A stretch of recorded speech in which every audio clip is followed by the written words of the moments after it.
Ang nakaraan.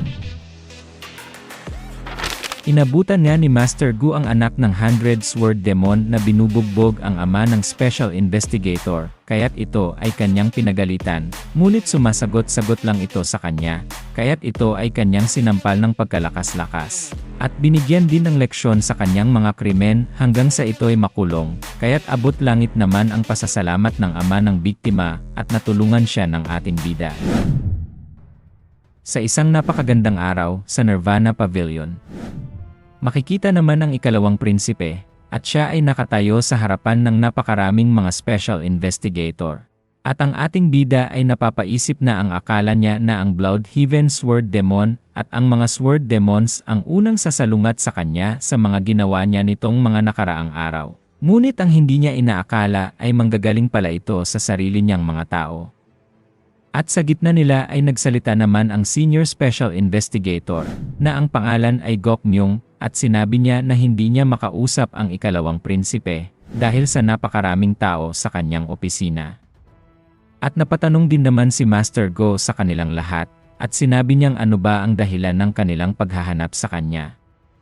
At sagot ni Gok Myung na mayroon siyang nabalitaan na muling binuksan ng ikalawang prinsipe ang investigasyon, patungkol sa isang kaso na nahatulan na ng pagka-inosente. At bigla din naman silang sinagot ng ating bida, at sinabi niyang ginawa niya yon. At medyo nainis naman si Gok Myung at sinabi niya, at sila ay nangangamba, dahil sa ginawa niyang iyon ay masisira ang kredibilidad at otoridad ng mga investigator sa nagawa niyang iyon. Kaya't napapatingin naman din ang ating bida sa mga ito, at para bang mayroon siyang nararamdaman na hindi nila gusto ang kanyang mga desisyon bilang leader ng Nirvana Pavilion. At nang matapos ng magsalita si Gok Myung ay tinanong din naman niya ang iba pang mga special investigator kung tumututol ba sila sa pamamalakad ng ikalawang prinsipe, at nagsigawan silang lahat na tumututol sila sa mga ginagawa nito. Ngunit sinagot din naman sila ng ating bida at sinabi niyang wala siyang pinagsisisihan sa kanyang mga ginawa, at sa makatuwid ay ang insidenteng iyon ay siyang sumisira sa otoridad ng kanilang pavilion at ito ay lumalala na. Kaya't hindi din naman maintindihan ng Senior Special Investigator, at nagtatanong ito sa prinsipe kung ano ang kanyang ibig sabihin. Kaya't nagpaliwanag din naman si Master Go, at sinabi niya na kung nabalitaan ba nilang inamin ni Yang Ho ang kanyang mga krimeng ginawa, at ito ay nasaksihan ng napakaraming tao habang siya ay kanilang inaaresto. At bigla din naman agad sumagot si Gok Myung na nabalitaan nga niya ang mga nangyari, kaya't dahil dito ay kin-question naman ng ikalawang prinsipe kung bakit sila nandito at alam naman na nila ang mga nangyari. Ngunit ipinagpipilitan pa din ng matanda ang isang bagay, at sinabi niya na sila ay pumunta dito dahil sa kanyang muling pagbukas ng isang kaso na matagal nang naresolba. Kaya't napatanong din naman ang prinsipe kung ano ang problema niya dito at kung dahil lang ba ito sa kanyang prinsipyo. At ito nga ang gustong malaman ng mga special investigator dahil ngayon pa lang ito nangyari sa kanila. At hindi din naman makapaniwala ang ikalawang prinsipe sa mga ginagawa nilang ito, at siya ay medyo disappointed sa kanila kaya't tinawag niyang muli si Investigator Gok. At sinabi niya na mayroong inosenteng bata na binugbog at muntikan na ngang mamatay, at nakuha pa nga nila ang statement ng may sala at inamin niya na siya ang gumawa ng lahat. At tinanong niyang muli si Investigator Gok kung sapat na ba yon para pagbuksan muli ang investigasyon sa maling hatol na kanilang naibigay. Kaya't sa mga sinabi ng ikalawang prinsipe, ay napatunga nga din naman si Investigator Gok at hindi siya makasagot.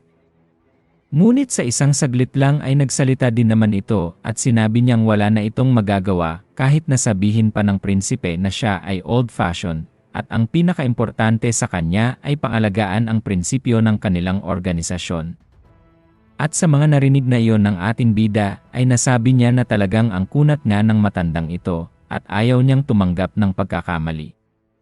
Kaya't napagdesisyonan ni Master Go na gusto niyang marinig ang boses ng nakararami, at sinabi niya na kung sino ang sumasang-ayon sa pagbubukas muli ng investigasyon na iyon ay pumunta sa kanyang tabi. Subalit tinitignan lang siya ng mga special investigator, at ang mga ito ay walang balak na pumunta sa kanyang tabi. Ngunit sa hindi inaasahang pangyayari, ay biglang mayroong isang special investigator na hinay-hinay na naglakad patungo sa prinsipe. Kaya't napatingin naman din si Master Go sa kanyang gawing kaliwa, at siya ay naku-curious kung sino ito. At makikita din namang ito ay si Sudaryong, at siya ay nagsasalita, at sinasabi niyang siya ay sumasang-ayon sa pag-ulit ng investigasyon at nararapat lang iyon sa kaso ni Yang Ho. At siya din naman ay tinanong ng ikalawang prinsipe kung ano ang kanyang rason na siya ay pumapanig sa kanya. At ang rason naman ni Sudaryong ay dahil sa ang hatol na ginawa sa kasong ito ay hindi kaaya-aya, kaya't wala din namang may sagot ang ibang mga special investigator. At dagdag pa ni Sudaryong na posibleng mayroong mga tagalabas na na-involved sa kaso.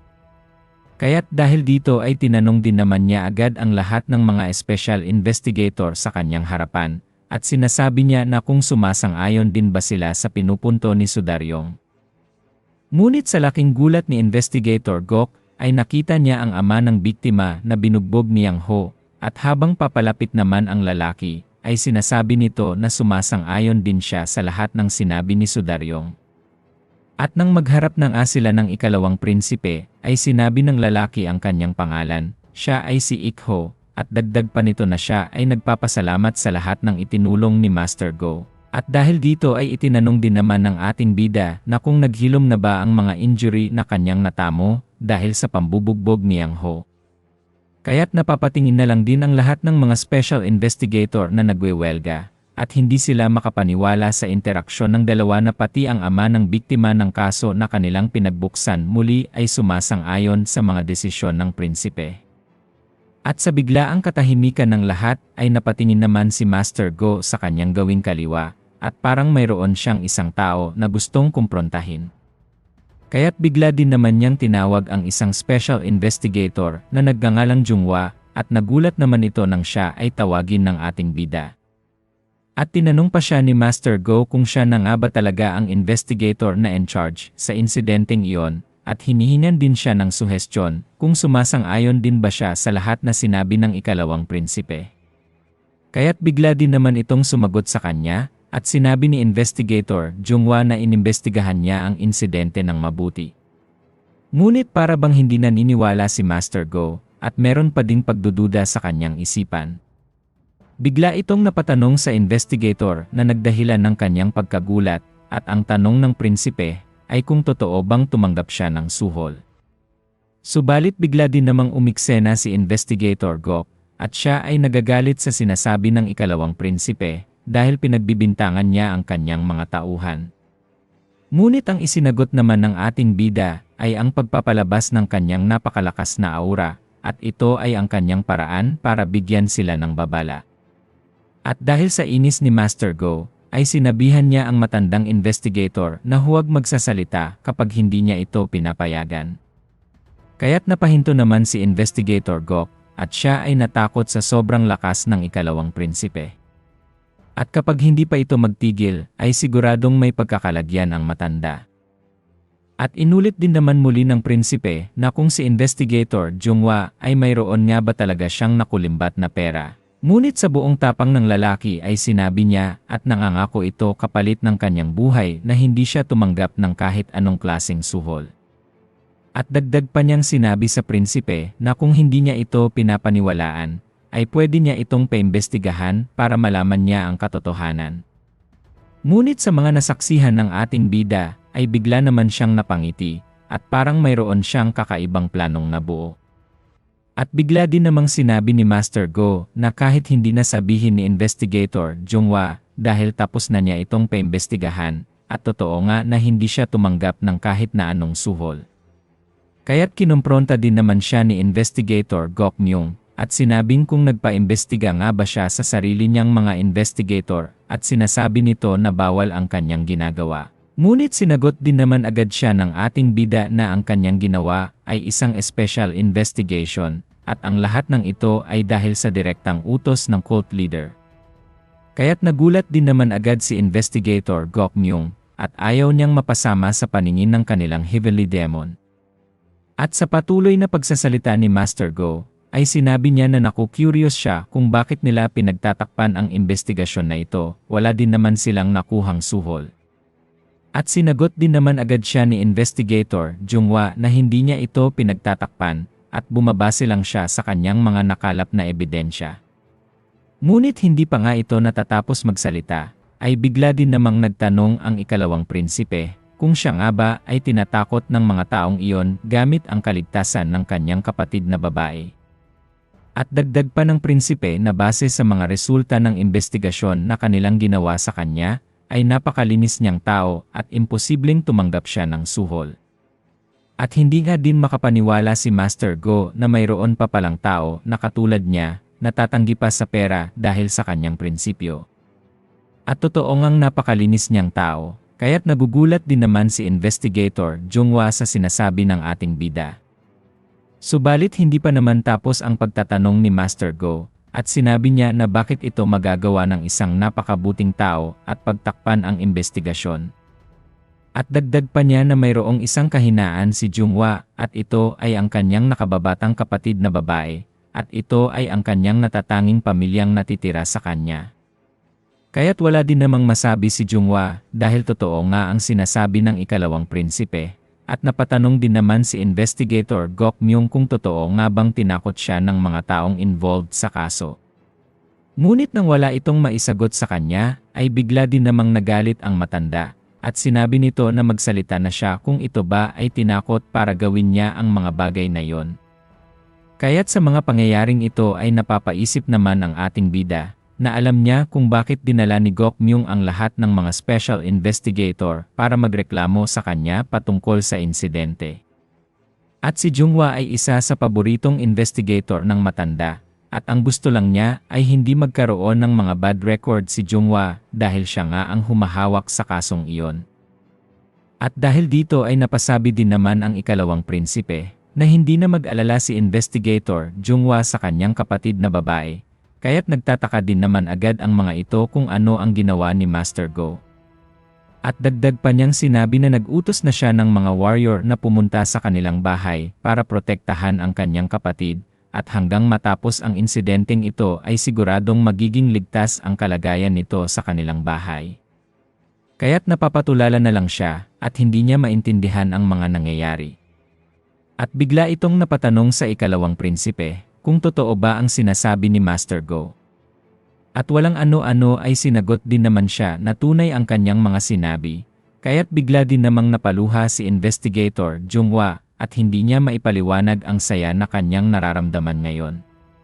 At dahil dito ay bigla siyang napaluhod at siya ay humihingi ng tawad at dagdag pa nito na ang kanyang mga ginawa ay napakalaking kasalanan sa kanila. Kaya't nagugulat din naman si Investigator Gokmyung at talagang ang ginawa ito ni Junghwa habang patuloy pa din ang pag-iyak ng investigator. At sa biglaang pag-iba ng emosyon sa paligid, at sinabi din naman ng prinsipe na dapat ay alam niya na hindi niya ginawa ang mga bagay na iyon kahit pa siya ay tinatakot. At napapasang-ayon din naman ito sa mga sinasabi ng ikalawang prinsipe, at kung anuman ang ibigay na punishment sa kanya ay kanyang tatanggapin ng buong puso. At sa mga nakikita naman ng ibang special investigator, ay parang naawa na sila sa kalagayan ni Junghwa. Ngunit bigla din namang pinatayo ng ikalawang prinsipe ang investigator, at sinunod din naman niya agad ito. At muling ipinaalala ng ating bida na kung ulit pa ang ganitong pangyayari habang siya pa ang kanilang pavilion master, ay hindi niya ito mapapatawad. Subalit ang lahat ng mga nangyaring ito ay dati pa, at siya ay binibigyan nito ng exception para ito ay patawarin, kaya't lalo itong humagulgol dahil hindi na siya mapaparusahan. At gusto nitong malaman kung tunay nga bang siya ay pinapatawad na ng prinsipe, at wala siyang makukuhang kahit na anong punishment. Ngunit kahit gayon paman ay pinapaalalahanan siya ni Master Go, na ang ikalawang prinsipe mismo ang nagpatawad sa kanya, at ang kanyang pagiging mabuting tao ang naging rason kung bakit ito napatawad. At ang kanyang pagiging mabuting taong iyon ay mawawala na dahil sa insidenteng nangyari. Ang gusto ng ikalawang prinsipe ay simulan niyang muli ang kanyang buhay. At habang sinasabi ito ni Master Go ay basang-basa naman ang kanyang mukha sa patuloy na paghagulgol at buong puso niyang pinasasalamatan ang ikalawang prinsipe. At makikita din naman sa mukha ni Gokmyung na siya ay naaawa kay Junghwa, ngunit siya din ay nabunutan ng tinik sa kanyang dibdib. At dinig na dinig pa din sa paligid ang walang humpay na pagpasalamat ni Junghwa, kaya't masaya din naman ang ama ng batang binugbog dahil naayos na ang lahat. At sa pagkakataong iyon ay hindi naman pinalampas ng ating bida na sabihin na dahil siya na ang kanilang pavilion master, ay ang tingin niya sa mga pamilya ng kanyang mga nasasakupan ay sarili na niya din. At kung sino man ang magtatangka ng masama sa kanyang pamilya, ay haharapin niya at pagbabayarin. At simula ngayong araw at sa mga susunod pa, ang kanilang pavilion ay hindi na kailanman magpapaapekto sa kahit sino man at sila ay tatayo na may dignidad sa kanilang mga sarili. At ang kapalit ng lahat ng kanilang mga pagsisikap ay hindi niya papayagan na apihin sila kahit na sino, kagaya ng kanyang ginawa ngayon pa lamang. At kung sakali mang sila ay makakatanggap ng mga death threat, ay sinasabi ng prinsipe na ipagbigay alam agad ito sa kanya at siguradong poprotektahan nito ang kanilang pamilya. At bigla siyang napasigaw at napatanong sa lahat ng mga special investigator na nasa kanyang harapan, at sinabi niya na kung katiwa-tiwala ba ang ikalawang prinsipe, at kung oo ay ang ibig sabihin lang nun ay may tiwala din sila sa cult leader. At kahit na magmakaawa pa siya para tulungan ng kanyang ama, ay gagawin niya ito para lang masuportahan silang lahat, kaya't kung mayroong magtangkang saktan sila ay i-report agad sa kanya. At ang lahat ng mga trabahong kanilang ginagawa, ay sisiguraduhin ng kasalukuyan nilang pavilion master na wala silang dapat na kinatatakutan. Kaya't sa mga naririnig na ito ng mga investigator, ay hindi naman nila lubos maisip na ganito pala ang turing sa kanila ni Master Go. Kaya't sa isip naman ng ating bida, ay unti-unti na nga niyang naayos ang mga pagkakamali sa kanyang nakaraan, at ito ay tuloy-tuloy na patungo sa kaligtasan ng kanilang kulto.